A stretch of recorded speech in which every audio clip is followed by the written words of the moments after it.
Very good morning, esteemed colleagues, distinguished guests, and passionate advocates of sustainable development. Myself, Dr. Jayashree Patole, working as Associate Professor at Ramchandran International Institute of Management, Pune. It is both an honor and privilege for me to serve as a session chair for India's biggest virtual conference on Sustainable Development Goals 2030, Bridging Gaps, Building Future for Viksit Bharat 2047. This conference is a pivotal platform dedicated to advancing the United Nations Sustainable Goals, and I am thrilled to be a part of it. With over 18 years of teaching experience in management education, my professional journey has been deeply rooted in the principles of sustainability, ethical governance, and responsible business practices. My research and teaching have consistently focused on corporate social responsibility, which was my PhD topic as well, and SDGs, which I'm deeply passionate about. I have had a privilege of teaching courses such as gender equality and ethics in MBA classrooms. Additionally, my certification in ESG, environment, social and governance, and participation in workshops on gender equality have further enriched my understanding about sustainable development goals. Today, I'm very much excited to facilitate this session as we come together to explore innovative solutions and collaborative strategies for achieving SDGs. Our discussions will focus on bridging gaps and building a sustainable future for Viksit Bharat 2047, aligning with the vision of a developed India. Thank you for your presence and participation. Let's embark on this journey of knowledge sharing and collective action with enthusiasm and purpose, working towards a more equitable and sustainable future for all. Thank you, everyone. Namaskar, I am Yograj Sharma. It is my immense pleasure to present a paper on effectiveness on public fund allocation among tea laborers in Assam, a district level perspective. This study aims at understanding the effectiveness of public funds allocation among laborers in tea plantation sector of Assam. The study also tried to understand if any disparity exists in inter-district allocation of fund for tea plantation laborers in the study area. The secondary data covering 2001 to 19 on allocation of public funds and various schemes such as education, training, skill development, sports, welfare in general, household-based welfare and health facilities for tea plantation laborers and their physical achievement in the state was collected. The study is simple, descriptive in nature and multiple linear regression model for data analysis was done. Given the backwardness of tea plantation laborers, the state government has taken various initiatives over the year for their well-being in the state. There seems to be inter-district disparity in terms of number of beneficiaries tea laborers per garden in the state, with the number of beneficiaries per garden was bigger in district having larger concentration of laborers. Increased allocation of fund on training and skill development, sports, general welfare helped to increase the number of beneficiaries of tea laborers in the state. However, fund allocation, household-based welfare and health has been less successful in adding number of beneficiaries of tea laborers in the state. Poor allocation of funds on household-based welfare and health of tea plantation laborers in Assam can be traced responsible for such results. Hence, there is need for increased number of funds for the district having larger concentration of laborers in tea sector. There is also need for raising awareness level by the government, garden management, non-governmental organization, NGOs, and self-help group SSGs, so that public allocation of funds can reach the unreached reserve army of laborers in tea plantation sectors of Assam. Thank you. Good morning. This is Dr. Jayashree, and I'm here to share my review on the manuscript Effectiveness in Allocation of Public Funds Among Tea Laborers in Assam, a district level perspective. Let's start with the topic selection. The focus on public fund allocation for tree plantation laborers in Assam is highly relevant, especially given the historical socio-economic challenges faced by this community. The district level perspective adds a unique dimension to the study, making it valuable contribution to regional development and labor welfare research.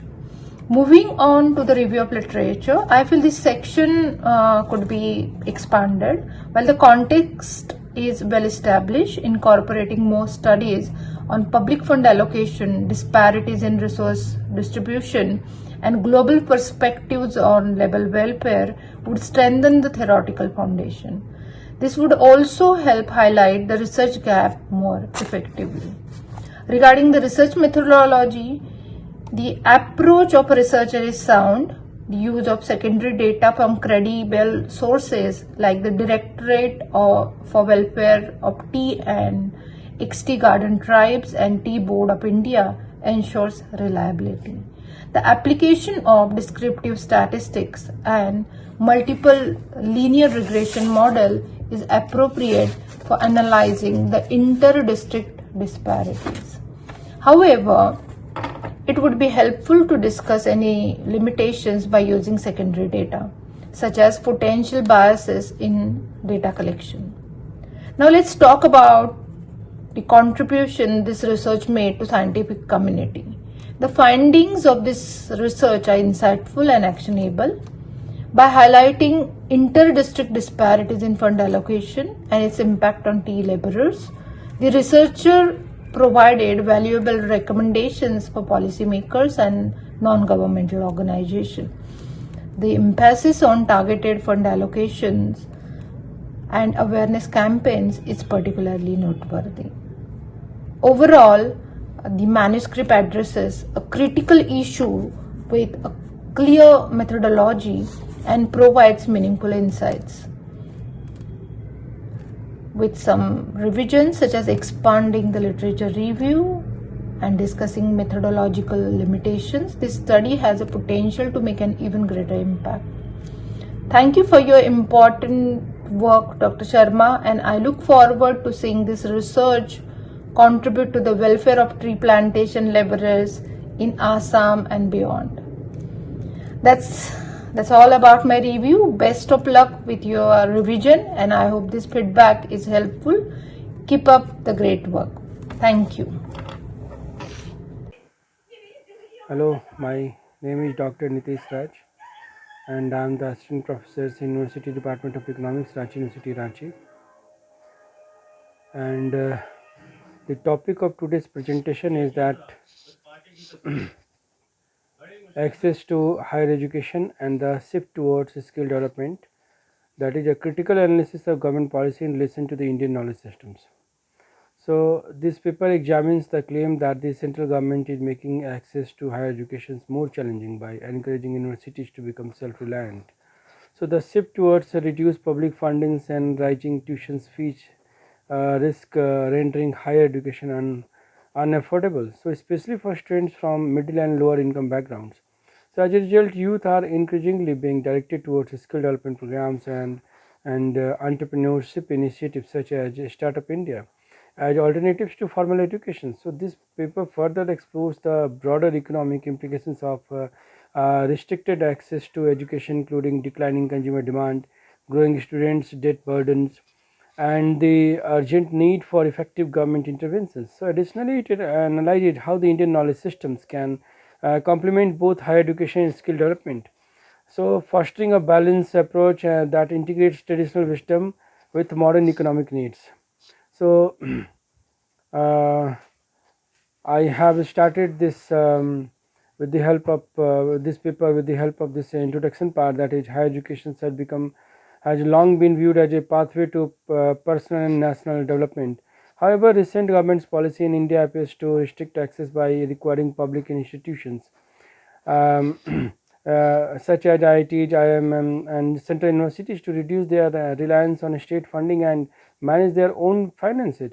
So these policies have prompted to an increase in tuition fees, potentially including students from disadvantaged backgrounds. So this paper critically examines the implications of such policies on students, society, and the economy. So it also suggests possible solutions to address the challenges arising from these policy shifts. Access to education played a crucial role in shaping economic growth, socially mobility, and national development. However, the policies governing access to higher education in India suggest a shift in priorities, with the central government increasingly promoting self-reliance among public universities and institutions. So traditionally, the state supported these institutions to ensure that higher education was accessible to a larger segment of the population, so including students from economically weaker background. So recent directives, however, signal that institutions such as the Indian Institutions of Management, Indian Institute of Technology, IITs, and central universities must generate their own funds, reducing their reliance on government aid. So this transition towards financial economy raised questions about the sustainability of accessible higher education.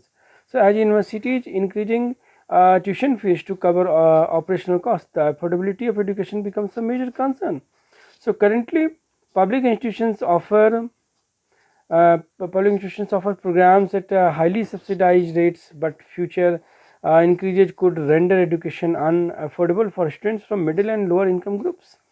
So, for instance, courses that currently cost between 2 lakh to 5 lakhs may soon rise to several lakhs. So, creating financial barriers that restrict access to higher education for many.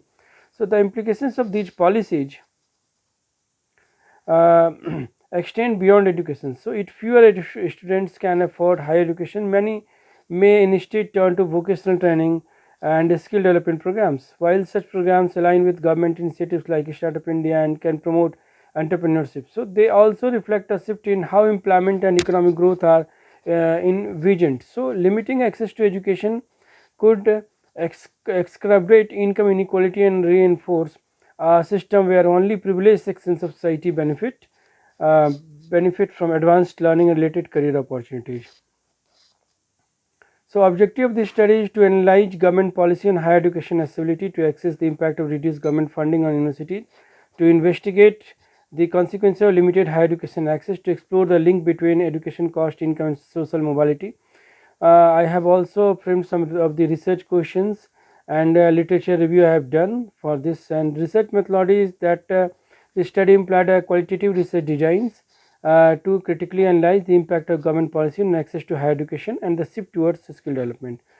And data analysis I have done, some mathematical models I have applied over here, as well as the if we are talking about the policy overviews, that is increased funding for higher education, like India's National Higher Education Mission 2017. The skill development programs, we have Germany's dual education systems. Example is that scholarship and financial aid, like the United States Pell Grant programs are theirs. Policy reforms for inclusivity, that is example the African Union's Agenda 2016. um, Challenges and critics are also there. So a lot of examples are there that the government policies that are going to making a major concerns for the people of lower and middle income group people. So impact on education for lower and middle income backgrounds is very high. So that's why the shift towards skill development and entrepreneurship is taking place. So there are various points and proposed solutions are also made that promoting equitable economic growth, and for result and discussions, as we are very much concerned about that. So we have the impact of key government policies on access to higher education, like National Education Policy 2020, reservation policy, skill development initiatives, and enrollment trends and access to higher education, shift towards skill development and entrepreneurship, economic consequences of limited access to education, and role of public investment and quality of education, long-term implications, policy reforms and solutions, and mathematical model like key government policies impacting access to higher education in India. So variables are government policy index, enrollment rate, financial and availability, tuition subsidy, etc. And I have also explained with the help of so many models like institute. Hello, Dr. Nitesh Raj. This is Dr. Jayashree Patole, and I'm glad to share my reviews on the manuscript Access to Higher Education and Shift Toward Skill Development, a critical analysis of government policy in relation to Indian knowledge system. I will share my reviews based on few selected parameters such as topic selection, adequacy of review of literature, correctness of a research methodology, and contribution the researcher made to the scientific community in addition to the knowledge system. So let's start with topic selection. The topic addresses a highly relevant and timely issue, the shifting dynamics of higher education accessibility in India and the increasing emphasis on skill development and entrepreneurship. The topic is significant given the socio-economic implications of rising tuition fees, reduced public fundings, and the potential marginalization of students from middle and lower income backgrounds. The inclusion of the Indian knowledge system adds a unique dimension linking traditional wisdom with contemporary economic needs. Moving to the review of literature, which appears comprehensive, covering key aspects such as financial barriers to higher education, the rise of skill development programs, and economic consequences of restricted access. However, it could benefit from a more detailed exploration of global perspectives on similar shifts in education policy to provide a comprehensive context. Additionally, a deeper analysis of the Indian knowledge system and its historical relevance to education and skill development would strengthen the theoretical foundation. It is also suggested to add more reviews and also add it in references. Regarding the research methodology, the researcher's approach is sound. The research methodology is well designed and effectively combines qualitative and quantitative approaches to address the research objective. The use of document analysis, semi-structured interviews, and mathematical model provides a comprehensive understanding of the impact of government policies on higher education and skill development. While the methodology is robust, there are several ways to further strengthen the study, such as the researcher can expand the scope by including international examples and comparative analysis.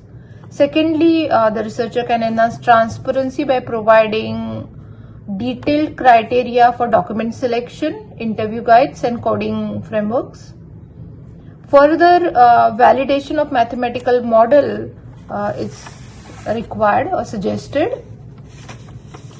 Next is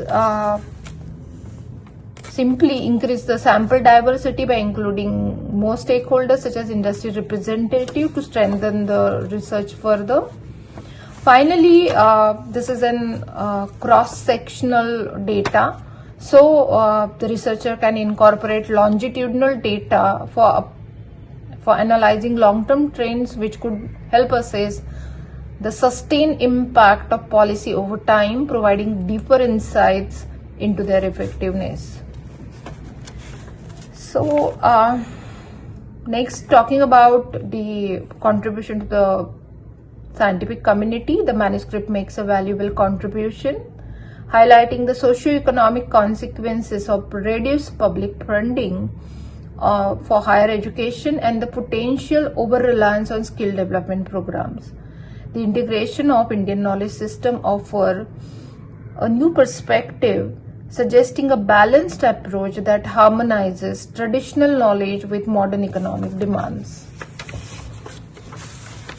The paper focuses on policy implications, and the need for government intervention is particularly relevant for policymakers, educators, and researchers. Overall, the manuscript addresses the critical issue with significant socio-economic implications. While the literature review and methodology are adequate, further depth in global comparisons and empirical data could enhance its rigor. The inclusion of Indian knowledge system is commendable addition, offering a fresh perspective to the study. Overall, this manuscript is meaningful contribution to the discourse of higher education and skill development in India with practical implications for policy formulation. So that's all from my side. Best of luck with your revisions, and I hope this feedback is helpful. Keep up the great work. Thank you very much. Good day, esteemed researchers, speakers, and delegates. This is Dr. Mary Binu. I head the Department of Humanities at Don Bosco College, and I consider it an honor and a privilege to chair this crucial session on Sustainable Development Goals 2030. As we move towards a developed India by 2047, we must recognize that the Sustainable Development Goals are not just global aspirants, but essential stepping stones for our nation's progress. Research by SAGS in 2023 on the SDG Index highlights that India has made commendable strides in poverty reduction and renewable energy. Challenges in health, education, and inequality still continue. Similarly, the Niti Aayog report of 2023 reveals regional disparities that require targeted policy interventions. Today's discussions are therefore extremely relevant as we are going to discuss about the need of sustainable development goals and how it can be practiced in our own sectors. It looks forward through innovative policies, cross-sector collaborations, and grassroots initiatives. The road to 2047 is paved with our collective efforts in research, implementation, and a shared vision for a sustainable and an inclusive future. Let's engage in meaningful discussions and work towards actionable solutions. I wish all the best to all the participants. Humans, shaped by millions of years of evaluation, are driven by intellect, emotions, and primal instincts. While our rational minds distinguish between right and wrong, our fears and ambitions often blur these lines. Among these fears, the fear of death is paramount, leading humanity to seek immortality as a solution. However, what happens when we succeed in this pursuit? Greetings, I am Dr. Roop Kanwal, proud to hold the position of Assistant Professor at CT University in Ludhiana, Punjab. It is with great pleasure that I share this paper titled The Diabolic Undeads, Why Death is Better Than Immortality, an exploration of Harry Potter and the Philosopher's Stone and Dracula. This paper delves into the theme of immortality in two seminal works, Dracula by Bram Stoker and Harry Potter and the Philosopher's Stone by J.K. Rowling. Both texts examine how immortality, though initially alluring, proves to be destructive, undermining the very values that makes us human beings. These narratives highlight the immortality leads to alienation, stagnation, and cruelty, revealing that mortality is necessary for change, empathy, and growth. In Dracula, the titular character seeks eternal life but becomes a predator devoid of human emotion. His immortality isolates him, leaving him in a perpetual state of emptiness. Similarly, in Harry Potter, Voldemort's obsession with conquering death through Philosopher's Stone transforms him into a ruthless figure, disconnected from love and humanity. Both characters illustrate how immortality, instead of being a blessing, becomes a curse, a denial of the natural order that fosters renewal and transformation. Without mortality, there is no impetus for change. Their quests for eternal life are driven by fear and a desire for control, leading to dehumanization. The theme of immortality is explored in literature from the Fountain of Youth to Gothic tales like Dracula. These works warn of immortality's consequences, showing how it isolates characters and stifles their ability to connect with others. This theme extends beyond literature as well, as societies that ignore values like empathy and compassion lose purpose. Sustainable development requires these values for inclusive progress. In conclusion, Dracula and Harry Potter show that immortality pursued without empathy denies humanity's essence. Embracing mortality is essential for growth, change, and creating a sustainable future. Thanks a lot. Good day, everyone. The research paper titled The Diabolic Undeaths: Why Death is Better Than Immortality, an exploration of Harry Potter and the Philosopher's Stone and Dracula, is a well drafted paper that has been presented by Dr. Roop Kanwal. This paper offers an insightful exploration of the portrayal of immortality in the selected literature, focusing on Harry Potter and the Philosopher's Stone and Dracula. This paper effectively argues that the following of or the pursuit of immortality leads to moral and existential degeneration, using Voldemort and Dracula as key examples, both being characters who are ready to go and do anything for the sake of immortality.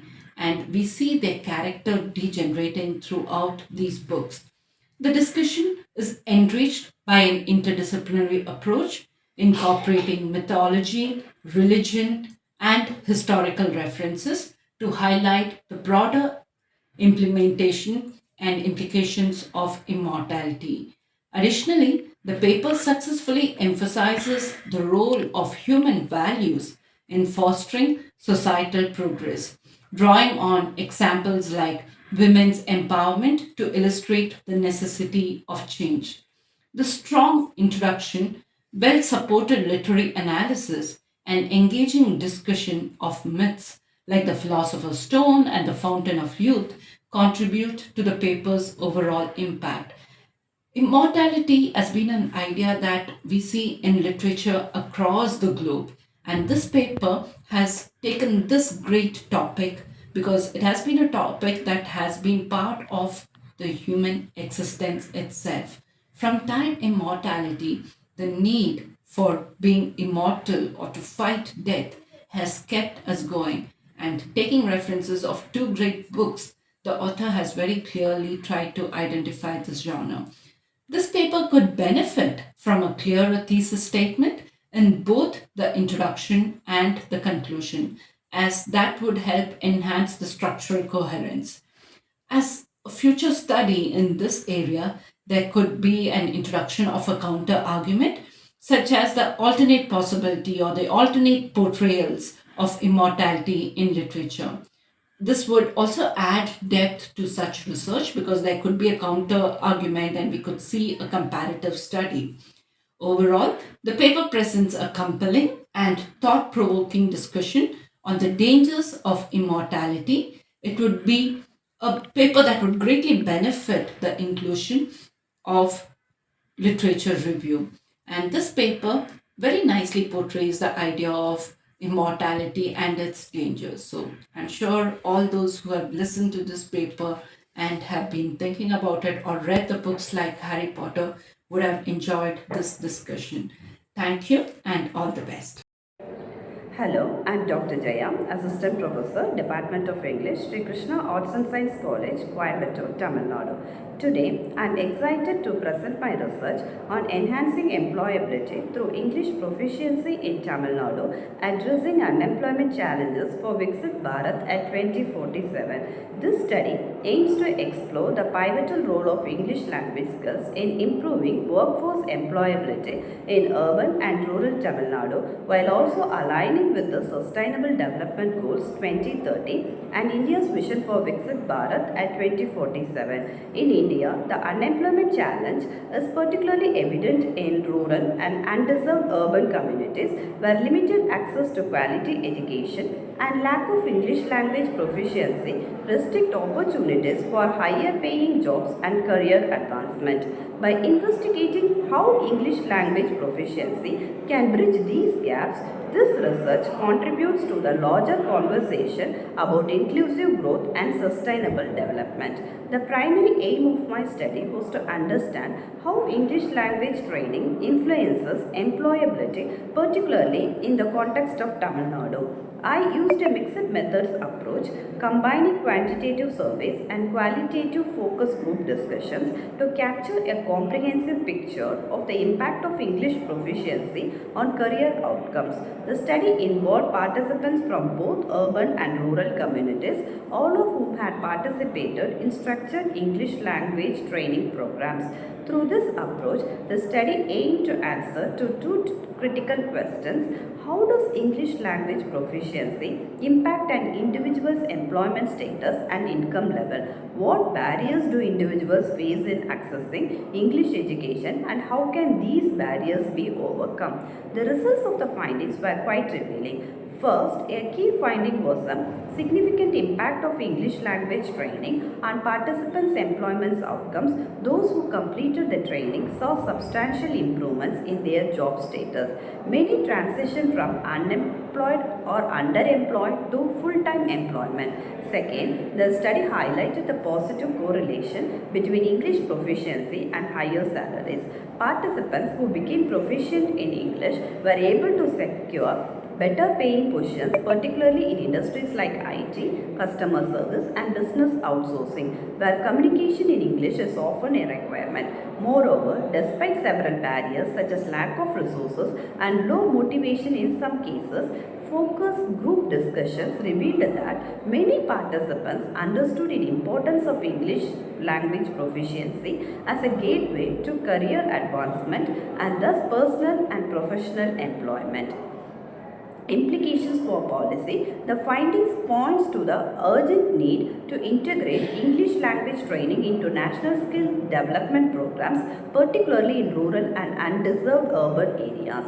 English should no longer be seen as an optional skill but as a critical component of any vocational training curriculum. By embedding English language skills within skill development initiatives, we can enhance the marketability of individuals, equipping them with the tools needed to access better job opportunities and higher paying positions. Another important takeaway is the potential for public-private partnerships. Collaborations between the government, private companies, and educational institutions can help scale up these training programs, providing more accessible and affordable English training to communities across the state. The private sector, in particular, can contribute by offering job placements, internships, and fundings for training initiatives, ensuring that these programs are aligned with the needs of the job market.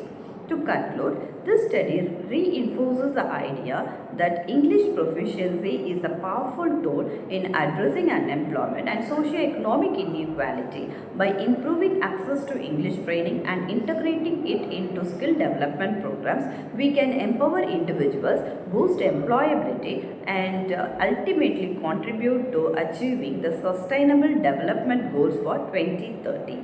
As we work towards the vision of Viksit Bharat at 2047, fostering an inclusive and skilled workforce will be crucial in ensuring sustainable development and equitable growth. Thank you for giving this opportunity. Good day. The research paper titled Empowering the Workforce with English Proficiency, Addressing Unemployment Challenges in Tamil Nadu to Achieve SDG 2030 for Viksit Bharat at 2047 by Dr. Jaya is a commendable study that effectively highlights the critical role of English proficiency in enhancing employability and workforce readiness in Tamil Nadu. As a member from the Faculty of English, I consider this study to be extremely relevant, and the way the study has been structured with data collection is highly commendable. And this would be a paper that would be very relevant for policymakers. The study very clearly aligns the research topic with the SDG 2030 and Viksit Bharat plan for 2047. It provides a strong policy oriented perspective. The findings, particularly the increase in salary and improved job placement for English trained individuals, are compelling, and they surely emphasize the need for such structured English training programs in every part. The study also successfully identifies the barriers such as limited access in rural areas, low confidence, and the lack of resources, which hinder English learning. And it is very important that these challenges are addressed as we walk towards Viksit Bharat 2047. We could also have included in-depth study, probably as a future research, on how different industries prioritize English proficiency. So, an industry specific perspective could add more ideas into the study, and the specific challenges faced by different socio-economic groups could also further study impact, increase the study's impact. This overall paper appears to be really relevant when we look at it, and this is not just something that is relevant in Tamil Nadu as the place where the study was conducted, but I'm sure this is relevant across all the states. The language that we speak or the medium of communication is very important, and recommendations could be little more detail oriented instead of broadly suggesting industry collaboration. The study could explore the different specific sector based English training models. So, if we could come up with a possible different models based on the industry. I'm sure the nursing industry or the different industries have their own specific requirements.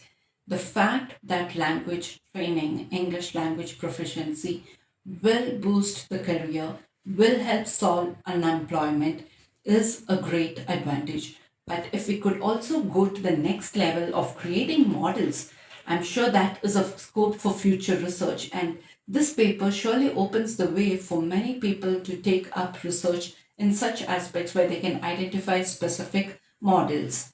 And also, today, when aligning with the challenges that we face, there are many digital platforms and AI driven language learning tools which could help overcome the issues that were faced, that like the accessibility issues or other issues of the socioeconomic groups accessing English, getting English proficiency. So that could help in getting depth knowledge, and this very practical paper which would help policymakers in shaping their policy, and it would help educators and industry leaders alike, and ensuring that these insights would lead to tangible skill development initiatives. This research, I'm sure, would help everyone and would, in a greater level, help the society. All the best and thank you. Hello everyone, my name is Dr. Saigita Chitturu and I'm from Tata Institute of Social Sciences. I'm in this field of social sciences and social work for past 20 years, more than 20 years. And I'm with this past 2006. I have worked with a department called as Training Orientation Research Center, which is under Ministry of Youth Affairs and Sports, hosted by Tata Institute. And then currently I'm working with the Center for Lifelong Learning, School of Social Work in Tata Institute of Social Sciences. My areas of interest are largely on social issues, social work issues, adult learning, lifelong learning, training, youth issues related to youth, soft skills, participatory training methodology, life skills, etc. And I have been part of big projects. One of them includes the evaluation study of NSS in India, which was a part of the 12th plan given to us. And I'm also into teaching and developing various courses related to youth leadership and social change, gerontology programs on teaching methodology, training methodology, etc. Thank you so much.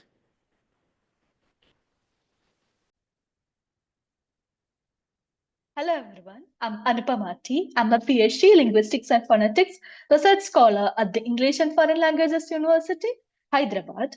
I'm presenting my paper in the conference Sustainable Development Goals 2030 Bridging Gaps, Building Futures for Viksit Bharat at 2047, organized by Vedant Knowledge System Private Limited. My research paper is entitled Uncovering Taboos, Addressing Social and Cultural Barriers to Gender Equality in India. Let me start my presentation by giving you a short introduction. So, taboo words are any words which are inappropriate to be used in a social setting, and Sustainable Development Goal SDG 5 aim to promote gender equality and empower all women and girls. The methodology that I have used in this research, this is a social linguistic survey conducted in Kerala. We have informants born between 1990 and 2005. These informants are divided into two groups, born between 1990 and 1999 and 2000 and to 2005. And we are considering the males and females born in these respective two groups. We have informants from who speak the Kozhikode dialect, Malappuram dialect, Thrissur dialect, and Thiruvananthapuram dialect of Malayalam. We have received a total of 52 responses, out of which 34 are females and 18 are males. Of the 52 responses we have received, 28 are from 1990s and 24 are from the 2000s. The data analysis shows one, social and cultural taboos as barriers. We have menstrual taboo, talking about anything related to menstruation is seen as taboo. Women in the 7 days of their menstruation cycle are not allowed to step out to in a social circle like that of a temple.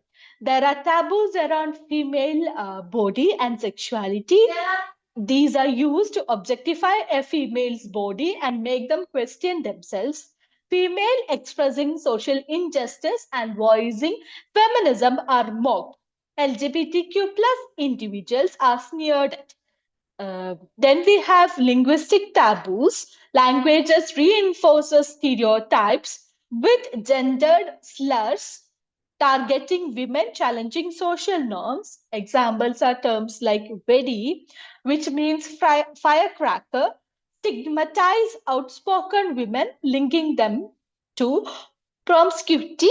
Other examples include Padaka, means any female who have multiple sex relationships, and we have Machi, which means infertility, infertile female, used to indicate that infertility in females is to be looked down upon. Then we have caste-based taboos, Dalit and women from the lower caste face intersectional oppression through caste-specific slurs and societal exclusion. We have terms like Kutichi. The term is derived from the term Kutu, which means drama or play. And the suffix ichi means female or femininity. In olden days, female performers were looked upon and rumors were spread that they would engage in sex after the play with the males that they like to play with.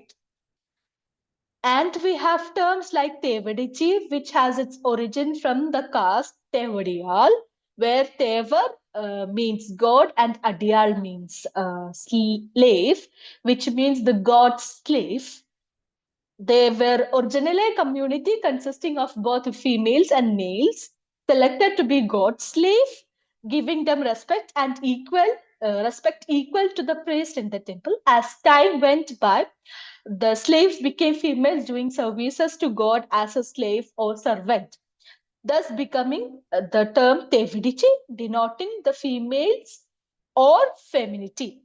As time progressed, slaves of God became sex slaves of the influential and powerful people of the area. And we have regional and cultural dynamics like urban versus rural divide. Urban areas show greater progression in breaking taboos, but covert biases persist. Rural areas remain entrenched in practices like restricting women's mobility and denying property rights. there is a huge role for the media in this. Older films perpetuated stereotypes through misogynistic dialogues and mass hero culture. Recent films in Malayalam, like The Great Indian Kitchen, Churuli, critique patriarchal norms, challenge taboos. The opportunities and solutions that can be provided are policy and legal frameworks, strengthened enforcement of existing laws, introduction of penalties for discriminatory language and practices linked to taboos, educational initiatives, including introduction of school menstrual hygiene programs to combat stigma, development of gender sensitive curricula addressing cultural taboos and stereotypes, grassroots engagements with by encouraging community discussions to normalize taboos. Topics like menstruation and sexuality, media advocacy, promote films and campaigns addressing taboos, use digital platform to create awareness about gender and caste bias.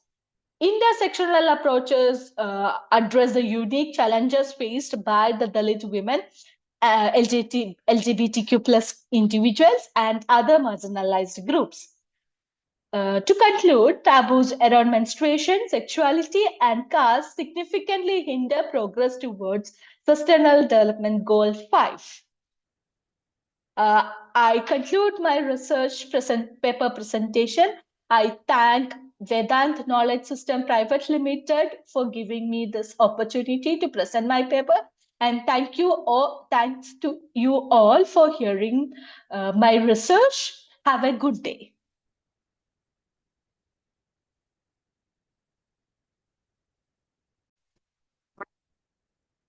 Hello everyone. In this section, I'm going to talk about the paper written by Ms. Anupama T on uncovering taboos, addressing social and cultural barriers to gender equality in India.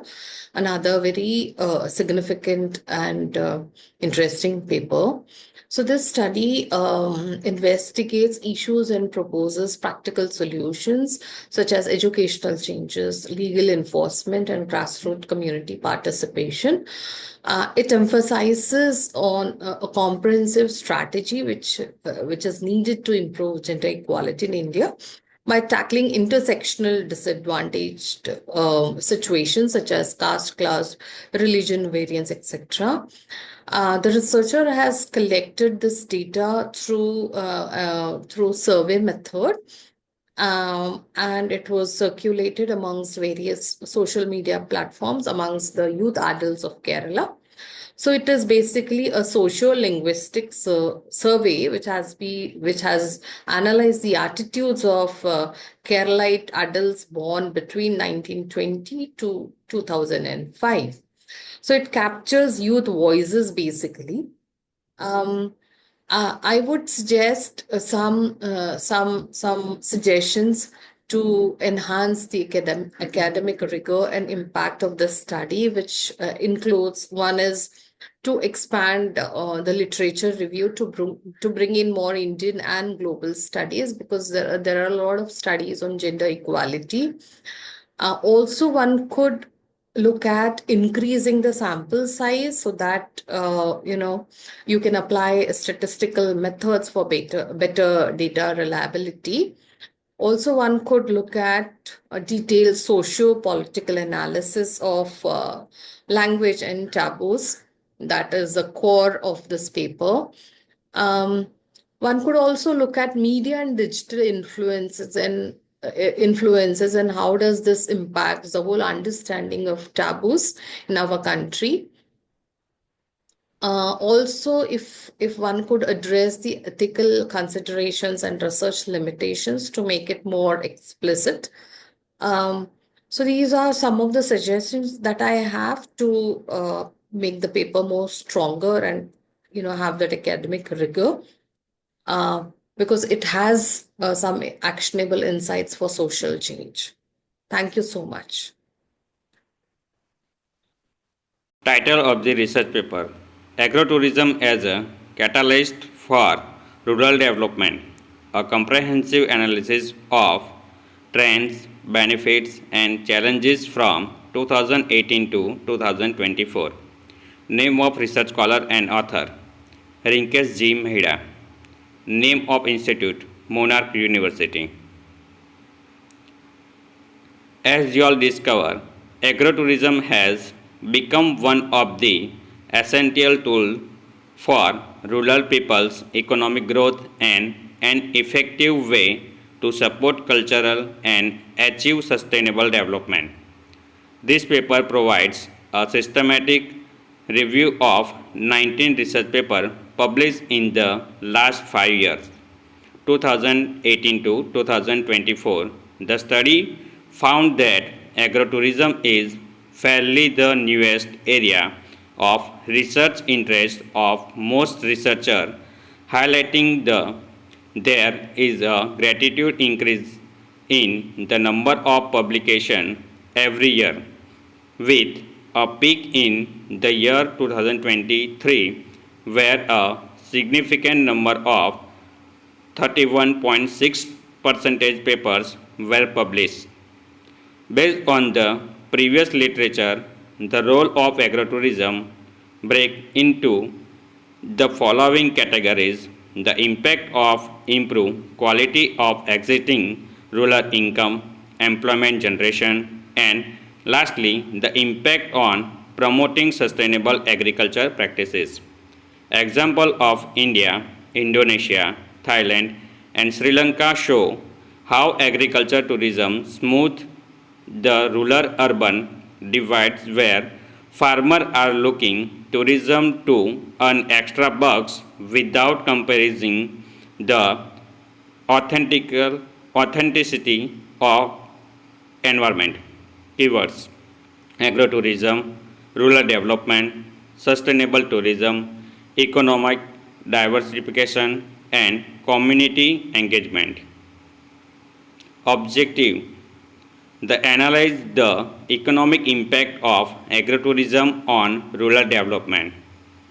To examine the role of agrotourism in cultural preservation and community engagement. To identify the key challenges highlighting the growth of agrotourism. To recommended strategy of enhancing agrotourism development and sustainability. Research methodology. The research methodology of this study is qualitative research accumulation of 19 scientific articles published between 2018 to 2024. Documents were collected from Scopus, SSRN, ResearchGate, Web of Science, and government reports and journal articles. This paper also highlighted important trends, benefits, and challenges for agrotourism through thematical analysis. The identify of successful practices and the challenges to Asian countries, namely India and Indonesia, were compared with Thailand. The approach helped to cover a considerable amount of methods and varieties of approaches and sources, economic, cultural, and environmental aspect of agrotourism business for their policy implication and strategies in rural development. Thank you.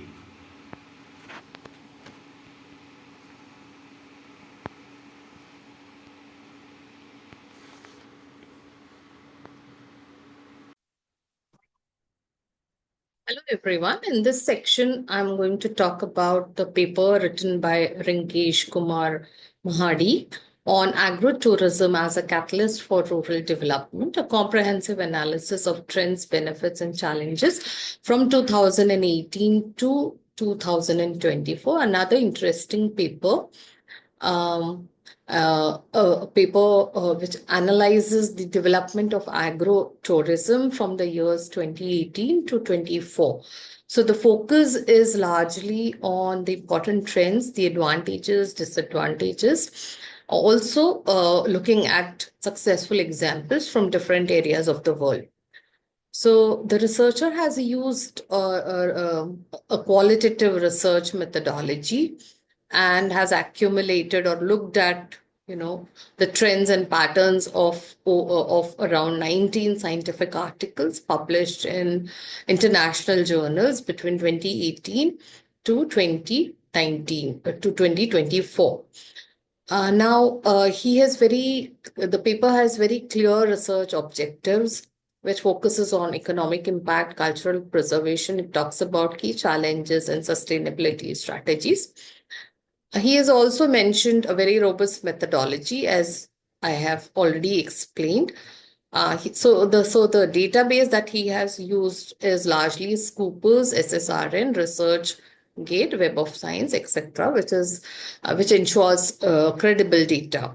He has also done a comparative analysis of India, Indonesia, and Thailand, which also provides geographic diversity. I have some areas suggestions for improvement of the paper, and one could think about in these terms. Is that the quantitative insights are limited. One could look at the quantitative data, bring in some quantitative data also, just to give a holistic understanding of the issue. Then the comparative analysis that has been made can be more expanded. Maybe a SWOT analysis could be done to compare the countries, and that would enhance the findings. The paper discusses about different stakeholders like farmers, policymaker, tourists, but there's no direct insights from them. It will be useful to have stakeholder perspectives into the paper. Also, the policy recommendations could be a little specific in terms of the best practices or what exactly concrete policy measures need to be taken in terms of agro-tourism destinations. Also, the graphs and charts are very informative, but also if one could, write about the trends that you see, so that that you see in the graph and the table, so that could add value to the paper. Thank you so much.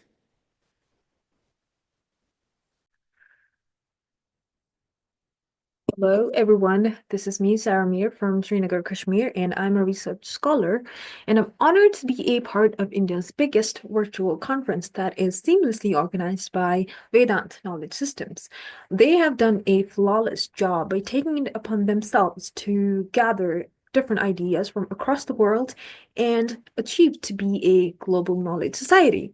So since we all are aware of the theme, so I'd like to put down my understanding and suggestions regarding strategies for localizing SDGs and ensuring child protection, thus empowering child-friendly villages. So for that, we need to identify the child-focused SDGs, which is no poverty, zero hunger, good health and well-being, quality education, and gender equality. To begin with, we need to understand that it was initiated in India by Rashtriya Gram Swaraj Abhiyan, which was launched on 24th of April 2018 by the Ministry of Panchayati Raj. And the word localizing, which actually means taking something that is on a global level to a local level. I need you to understand localizing SDGs with this example that I have here is if you are at a remote village where you see children not having proper facilities for quality education. So what you can do on a local level is have a library on wheels for them so that they could actually have the facilities, the resources to achieve proper quality education and have a hub of knowledge right at their hands. So I did a review paper on this exact topic. So the first thing that I had to, highlight was child protection, which is a universal concern and a permanent challenge in the field of child and adolescent mental health. So what I found in my reviews was that, SDGs and localizing SDGs helps in exploring child's protection, the historical shift to public health concern, and it traces key events in child protection evolution. It also emphasizes on the ongoing efforts and global collaboration to prevent child abuse, and advocates for increased funding for studies and prevention and interventions, and also stresses importance of ongoing surveillance and effective strategies. And it also guides current procedures and promotes creativity in addressing child abuse. So one of the strategies that I came across was localizing SDGs through local governance, which helps in balancing capacity building and policy coordination, and it encourages stakeholder involvement in SDG ownership, and it also boosts overall SDGs implementation and intervention at local levels, and provides consistent support that improves use of localized SDG data. And also, one of the things that is provided through local governance is voluntary local reviews that accelerate localized SDGs effort by aligning priorities. The second strategy that I thought is really important is children's rights approach, because it actually advocates for the children's rights in SDGs, and it indulges in citing a sense of urgency in the stakeholders and the government, and it also emphasizes on the Convention for the Rights of Child framework, and prioritizes vulnerable children like street children, juvenile, and also other children who are vulnerable in this case. It also stresses addressing disparities and encourages child participation, and it boosts overall SDGs implementation and intervention at local levels. The third and the final, because there was a lot of strategies that I had combined and formed through my paper, but just a 3-minute presentation could not suffice. So I had to choose just the 3 of them. So another one, the last one that I have here, is Child Gauge, that was launched in 2017, which proposes an ambitious agenda for children's development through SDGs, because it examines how SDGs support children's well-being, highlights the roles of various stakeholders in children's well-being, and it also shows how SDGs relate to child health and advocate for holistic strategies. It also identifies survive, thrive, and transform goals with specific metrics. And it also emphasizes SDGs' role in promoting children's rights, and emphasizes child-centered indicators and monitoring systems for SDGs. Also stresses importance for data-driven and inclusive approaches, and highlights the need for monitoring to ensure children's progress in SDGs. So one thing that we can understand is to have policy coordination across government levels and encourage capacity building and data utilization that we get through VLRs. These are the best practices as seen, such as they provide you.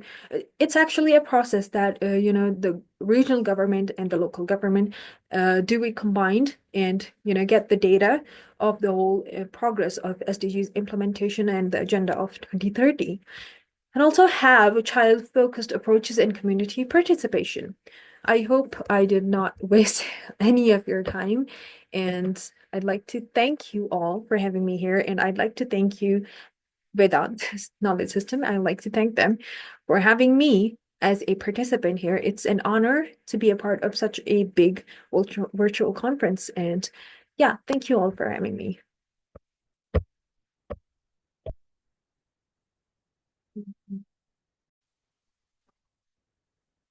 Hello, everyone.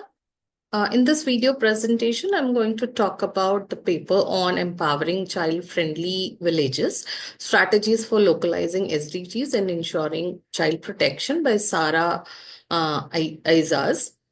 So the researcher here in this paper has talked about child-friendly ecosystem by localizing SDG and also about child protection, and it's an interesting topic.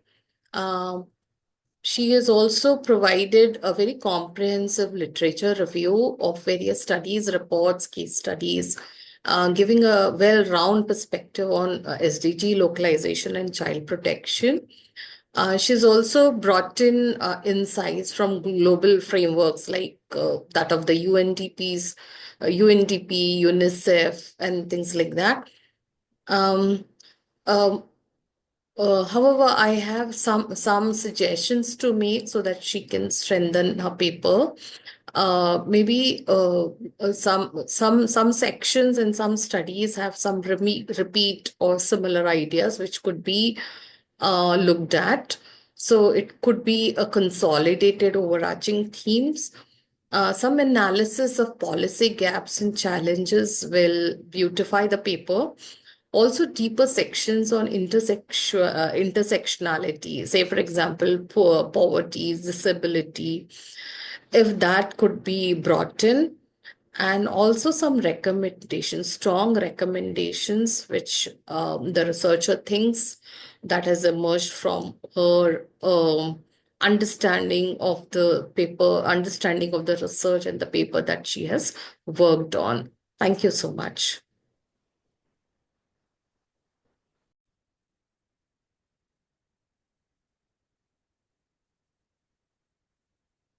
Hello, everyone.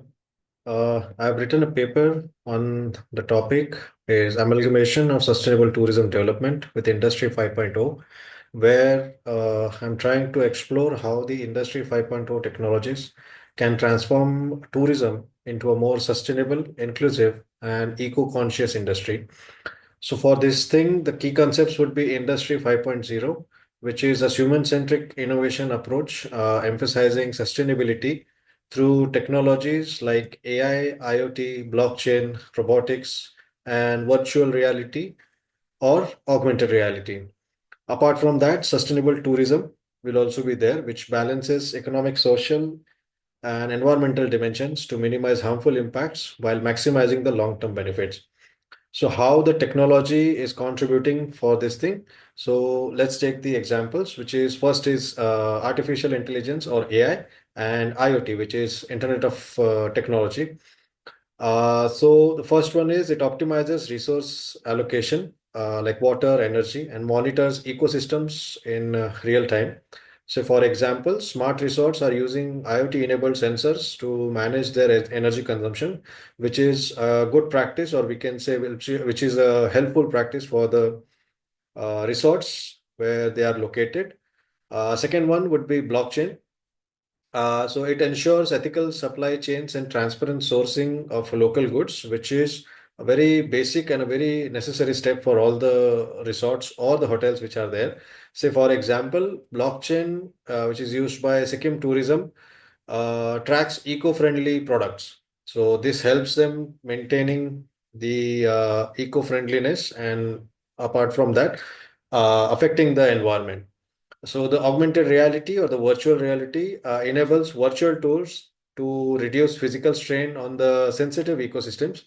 Say, for example, if we have certain places like national parks or something like that, so the too many people can strain the national park or footfall, too much of footfall can affect the national park's existing setup. So virtual safaris in Gir National Parks are used to minimize human and wildlife interactions. Apart from that, we also have assistive technologies, which enhances inclusivity for tourists with disability or with special needs via AI-driven applications and augmented reality-based guidances. So for this thing, there would be certain challenges. Say, for example, technological barriers are there. So initial investment cost is very high, and also the expertise amongst the stakeholders is also a big issue, we can say. Apart from that, the connectivity is another aspect which can be an technological barrier in rural or very remote areas where the places are located. Second would be economic and social barriers are there. So like resistance to change or lack of awareness about the sustainable practices about by the people who are staying nearby to the place is a big challenge. And uneven distribution of technological benefits favoring urban operators over the rural communities is another big challenge. Uh, Third one would be policy and the governance issues. Lack of comprehensive policies and the data security concerns are there, because of which the things are getting little bit challenging. Insufficient government incentives for sustainable innovation are again a big challenge, because of which people are not feeling motivated to carry out such things. And apart from that, environmental concerns are there, as all the things are getting eco-friendly. So increased energy consumption and waste management or e-waste management becomes a challenge. So if there are challenges, there are potentials or the benefits for this particular part. So environmental impact for this thing, the real-time data analytics can be used to reduce waste and energy usage. Preservation of biodiversity through controlled activities or tourism activities can again be carried out. Inclusivity and accessibility is there. Improved travel experiences for people with disabilities through augmented reality and artificial intelligence can be a solution. Equitable growth opportunities for local communities are there. They can reach out to maximum number of people without much more investment. Next would be the enhanced visitor experiences there. So hyper-personalized itineraries and sustainable travel options can be made, and immersive virtual experiences can be fostered for responsible tourism. So in conclusion, combining 5.0 industry and sustainable tourism, it offers a transformative opportunity to address environmental, social, and economic challenges in tourism. By leveraging human-centric technology, the industry can achieve a balanced approach that fosters cultural preservation, environmental conservation, and social equity. A collaborative effort among governments, local communities, industry stakeholders is critical to overcome these barriers, ensuring a successful integration of these advancements. So these innovative approaches position tourism as a key driver for sustainable development, aligning with global goals which have been carried out or been established by the United Nations under the Sustainable Development Goals for a better future. Thank you. Hi, everyone. In this video, I'm going to talk about the paper on amalgamation of sustainable tourism development with Industry 5.0, written by Mr. Tanmay Pradeep Kulkarni. So the ultimate goal of the paper of what he has written is an integration, which has the potential integration of 5.0, which has the potential to enhance the social and economic value of the tourism industry, while at the same time reducing the ecological footprints and ensuring that it evolves into a more responsible, resilient, and human-centered sector for the future.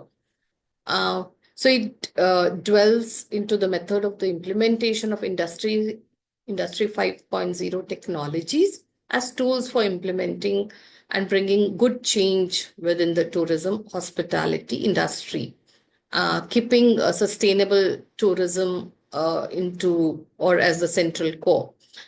So this paper effectively highlights the environmental challenges in the hospitality and tourism industries, and also the urgent need for sustainable practices. And that's the whole discussion on Industry 5.0 is very timely and relevant. Also, given or keeping in mind the increasing push for sustainability in all industries. While these are the very good and positive aspects of the paper, I would suggest more in terms of bringing in in-depth analysis or insights of the explanations or of the themes that have been brought into this paper. The subtopics that are mentioned in the paper can be more broadened or widened. It can be strengthened by bringing in more literature review.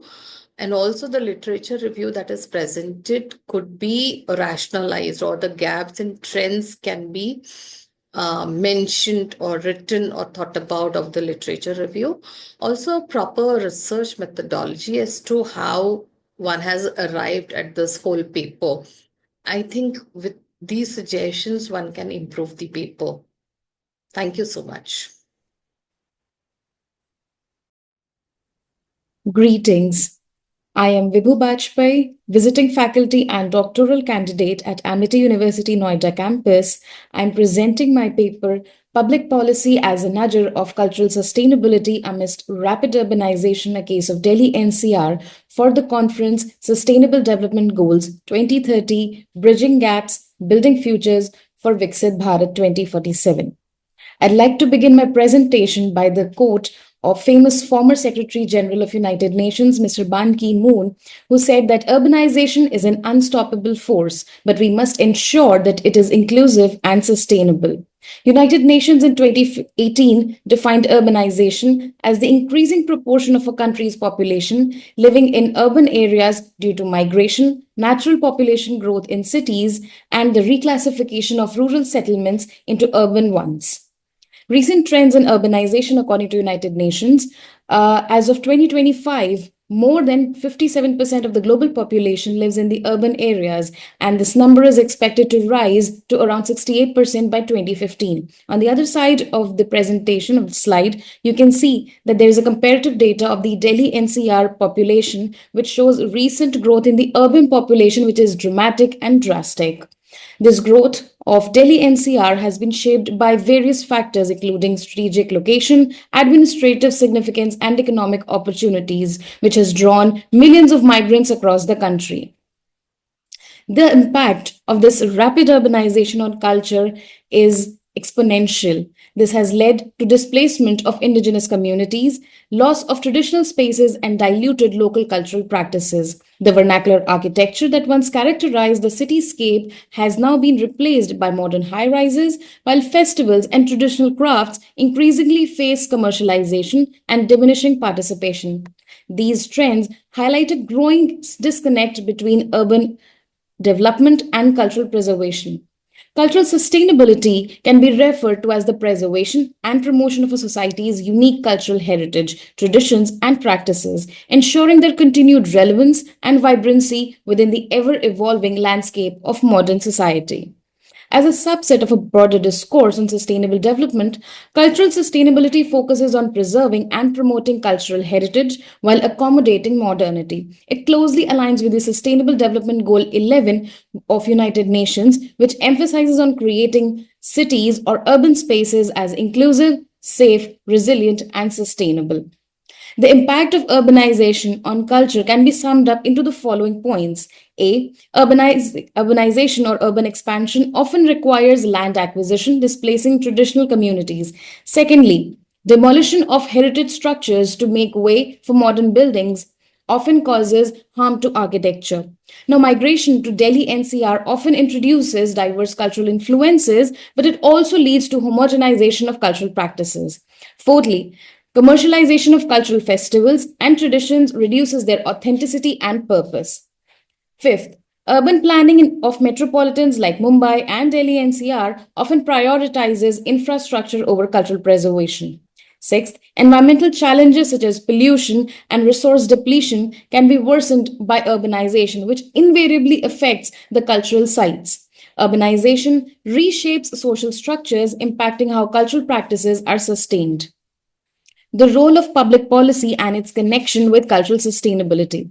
The impact of urbanization on public policy is complex and multifaceted, and the policymakers are under tremendous pressure to develop targeted policies which address the needs of these urban populations. Now, there have been certain initiatives and efforts on the part of the government, be it at central or state level, to maintain cultural sustainability in India. And in this next segment of presentation, I would bring out the analysis of these initiatives at central level, state or local level, by corporates or non-government organizations. The analysis of these functional initiatives. First of all, the central government initiatives, they are focused on large-scale preservation and integration of cultural heritage across India since they're launched at pan-India level. Secondly, they are focused on conserving both tangible, which includes monuments and architectures, and intangible, like festivals and traditional cultural heritage. But at the same time, they also face certain shortcomings, which include their applicability to limited urban regions, since they lack direct mechanisms for addressing the unique cultural dynamics of urban areas. Secondly, bureaucratic hurdles and resource constraints can often lead to delays in implementation of these policies. Thirdly, these initiatives often rely heavily on private partnerships, which may not always align with community needs. Fourth, the approach in this case of cultural preservation is generalized one, which often fails to look at the micro or hyper localized cultural issues. Analysis of the state government initiatives. These are Delhi specific, and they emphasize on preserving local heritage sites. They are focused on organizing cultural events. They are also concerned with integration of culture into urban policies, but they do have their own drawbacks, which include a over commercialization of the events. For example, Phool Walon Ki Sair is often criticized for engaging or prioritizing tourist over genuine cultural representation. Secondly, cultural initiatives often focus on prominent areas and neglect the peripheral regions. For example, they're more focused towards Red Fort or Chandni Chowk or the areas that are more popular in Delhi NCR. Third, the approach of implementation is top down, which often fails to engage the local communities, leading to disconnect between policies and grassroots needs. Fourth, programs like Kala Sanskriti Vikas Yojana struggle with inadequate budgets, which often leads to funding constraints and limiting their scope and effectiveness. Now, non-government and corporate initiatives. NGOs like Intact and Aga Khan Trust have been focused more on heritage conservation, the tangible heritage, and corporate initiatives like Airtel Delhi Arts Festival and Delhi Heritage Walks aim to popularize cultural engagements or the intangible heritage among urban populations. Now, they too have their own shortcomings, which can be summed up as the initiatives by NGOs and corporates often are high profile and are cornered the marginalized people or the communities. Secondly, they have an elitist approach. Third, the corporate initiatives are sometimes criticized for being event driven rather than focusing on long term cultural preservation. Fourth, these activities are often confined within central Delhi, leaving out the other regions of the area. Now, certain other criticisms which come up, which are common in between all these initiatives, are one, the lack of integration across stakeholders. There is an absence of coordinated efforts between central, state, and non-government stakeholders. Most of the initiatives adopt for top-down approach, failing to involve local communities in planning and execution. Thirdly, cultural sustainability often takes a backseat in budget allocation since it is not taken to be as a priority in while finances are decided or allocations are made. Fourth, urban prioritization over rural context. While Delhi NCR receives attention due to its prominence, the broader rural-urban cultural linkages within the region are often ignored. Now, certain challenges that are faced or that come in promoting cultural sustainability in India, pan India, can be summed up into following points. A, fragmented policy framework. Since there are multiple governing bodies, it often leads to improper decision making, which hinders in cohesive cultural policies and often creates problems in execution. Inadequate community involvement. Urban centric planning that caters to modern lifestyles and global trends. Now, there is implementation without input from local communities, leading to a disconnect between government initiatives and grassroots needs. Thirdly, rapid urbanization. Redevelopment projects and urban sprawl displaces traditional communities, forcing them to displace and eroding their cultural ecosystems. Migration and cultural homogenization is another challenge. High migration rates dilute the traditional cultural identities. Urban policies implemented to often lead to the loss of authenticity and community ownership. Next, commercialization of cultural spaces. Policies are mainly focused on maximizing revenue, and there is a crisis of skilled professionals in heritage management and cultural policy. The cultural events organized are often promoted as one time spectacles rather than sustained efforts to preserve traditions. Environmental pressures are another challenge. Environmental degradation and pollution, like air and water, often affect the cultural artifacts and heritage sites. And there is an unregulated urban growth, which also leads to encroachment in certain areas. Another challenge is of lack of awareness and education, especially the younger generation often lacks awareness as to how much heritage is important or culture is important in our context. And the schools and universities do not emphasize enough upon the significance of cultural sustainability. It's not a part of their regular or mainstream curriculum yet. Bureaucratic inefficiencies are another challenge. Bureaucratic red tape or lead to reducing the effectiveness and relevance of these policies. Since funds are not allocated on a priority basis, cultural initiatives are often delayed, and sometimes it has also been seen due to corruption, the funds that are allocated are misused. Technological gaps. Tools like digital mapping and archiving are underused in policy frameworks, and there are certain cultural groups which often resist modern methods of preservation, creating conflicts in policy implementation. Based on these challenges, there are certain recommendations and points of discussion upon which research can be done further to promote cultural sustainability on a larger scale and how public policy can play a major role. Strengthening and enforcing policies for the protection of monuments and heritage structures at a stronger level can help in preserving our heritage and at the same time promote cultural sustainability. Secondly, along with tangible heritage, the intangible heritage should also be promoted via cultural education programs, festivals, and events which showcase traditional dance, music, arts, and food. Third, the sustainable urban development should be done with focus on culture, where green spaces can be constructed with cultural value. Fourth, support to cultural economies and artisans who keep the heritage and culture alive through their art and work. Policies should be formulated to provide subsidies, grants, or tax incentives to artisans, performers, and cultural entrepreneurs. Again, next point includes policies should be developed with a vision to promote cultural exchanges between diverse groups, not only in NCR but pan India. It can be applied. It will foster inclusivity and mutual respect. Sustainable tourism development is another area where a lot of research and applicability is available, and it will be another way to facilitate preservation of cultural heritage. Cultural tourism circuits can be one way of promoting cultural sustainability. Then utilization of technology and its tools can be done to develop virtual tours of cultural sites. To conclude, cultural sustainability has attracted increasing attention within the discourse of sustainable development and sustainable cities in India. Utilization of technological tools can be done to develop virtual tours of cultural sites.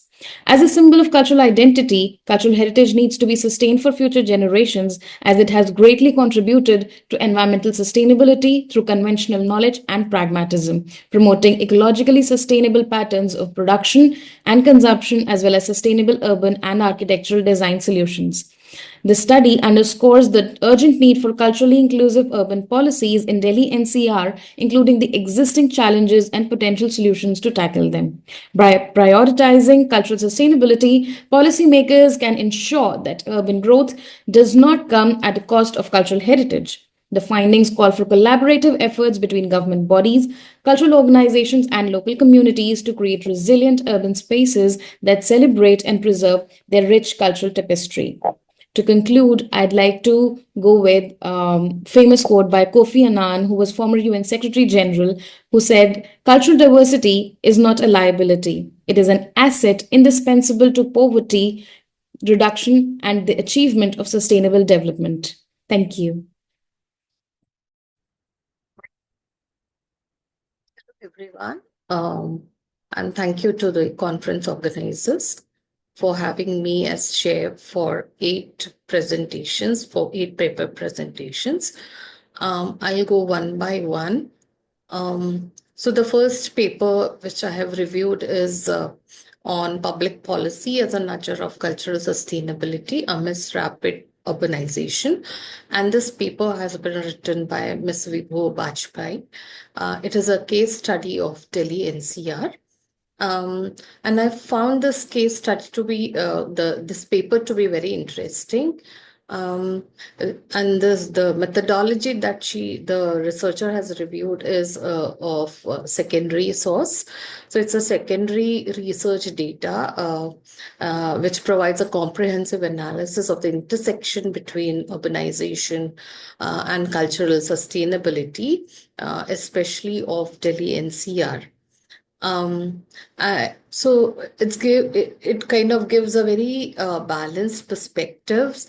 However, what the researcher can do is to enhance the paper, to strengthen the paper. One could also look at the cultural adaptation and resilience in urban spaces while we are talking and discussing about cultural losses.